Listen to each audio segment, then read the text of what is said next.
The foreign ministers of the Shanghai Cooperation Organization, or the SCO, are meeting today in Uzbekistan's capital, Tashkent, for a two-day meeting. The SCO currently comprises 8 member states. India's External Affairs Minister s.jaishankar will be participating in this crucial meeting, where he is also expected to hold bilateral talks with his Chinese and Russian counterparts on the sidelines. The meeting of the foreign ministers will set the stage for the SCO Summit, set to take place on September 15th and 16th in Uzbekistan. The SCO Summit is the meeting of the world's largest regional bloc, which represents around 40% of the world's population. Today's meeting will discuss the preparations for the upcoming meeting of the SCO Council of Heads of State. They will also review the ongoing cooperation in the expansion of the SCO organization. The ministers will exchange ideas on regional and global developments to common concerns. The September summit will later focus on growing concerns over inflation and the fear of recession. It will also look to promote stability in the region amid growing tensions due to the war in Ukraine and subsequent sanctions. Meanwhile, the Foreign Minister of Pakistan, Bilawal Bhutto, has arrived in Tashkent, and India's External Affairs Minister, Dr. s.jaishankar, will be under the same roof with his Pakistani counterpart. This is the first time that Bhutto will be meeting Jaishankar face-to-face after the formation of the new coalition government in Pakistan. However, bilateral meetings between the two countries are not expected at this point. On the other hand, Jaishankar may have bilateral meetings with Chinese Foreign Minister Wang Yi and the Russian Foreign Minister Sergei Lavrov. He is also likely to meet the President and the Foreign Minister of the host nation, that is Uzbekistan.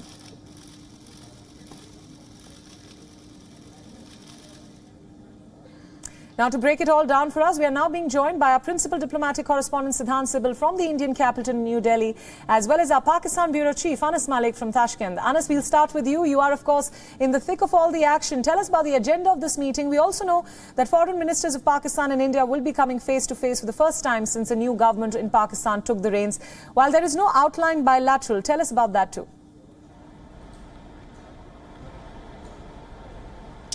Well, yes, Priyanka, you've rightly mentioned that the Pakistani and the Indian foreign ministers will be under the same roof. What I can confirm is, just as we stood for this live, to my left is the hotel where they're staying. Behind me is the City Hall, the Congress City Hall, where all the action tomorrow will be happening. And just a very short while back, I saw the Russian Foreign Minister walking in, Sergei Lavrov, along with his delegation. The Pakistani Foreign Minister is already here.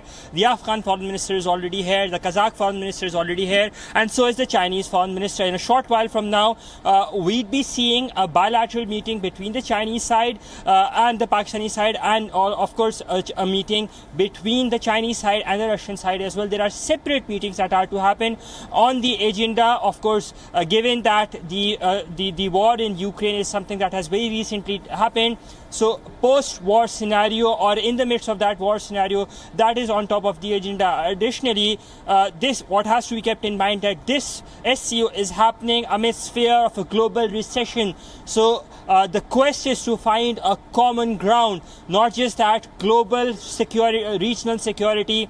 That's on top of the agenda as well, because these SCO nations, they're mostly dominated by Central Asian republics, which are joined with Afghanistan in one way or the other. And with the change of power and the change of guard in Afghanistan last year, things still don't seem to be on track, contrary to it was being speculated. So all that and much more here is on the agenda here. In a short while from now, in about roughly an hour and a half, we'd be seeing a formal dinner tonight. That would kick off the SCO. Tomorrow morning, 9 a.m. is at this hall right behind me is where we'd be seeing the delegates walking in, and formally the commencement of the SCO Foreign Ministers meeting. Later in the day tomorrow, we'd be seeing a joint declaration being issued as well. Priyanka? Right, Anas, thanks so much for all those updates. Siddhant, coming to you now. India's External Affairs Minister Dr. Jaishankar is expected to hold bilateral talks with his Chinese and Russian counterparts on the sidelines. What can we expect on that front?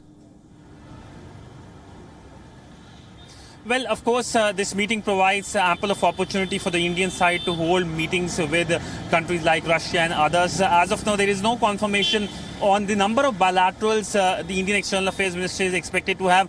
But with the Russian side, it is given the fact that the relationship New Delhi shares with Moscow, it is a long relationship in terms of the engagement, especially on the defense pillar of the relationship. But if we talk about about the focus areas at the SCO for India. It will be the Indian presidency of SCO that remains the focus, because come September, when the summit level meeting happens and the Indian Prime Minister Narendra Modi is expected to participate in the summit, the handing over, the official handing over of the presidency will take place. So next year's summit takes place in Delhi. For that, of course, India is prepared. But other than that, the expansion of the grouping is also other key focus at this meeting, because we know that Iran becomes the member of the grouping in September. So the group becomes bigger, and of course bigger with each passing decade. We saw India and Pakistan becoming member in 2017. This year Iran becomes member. So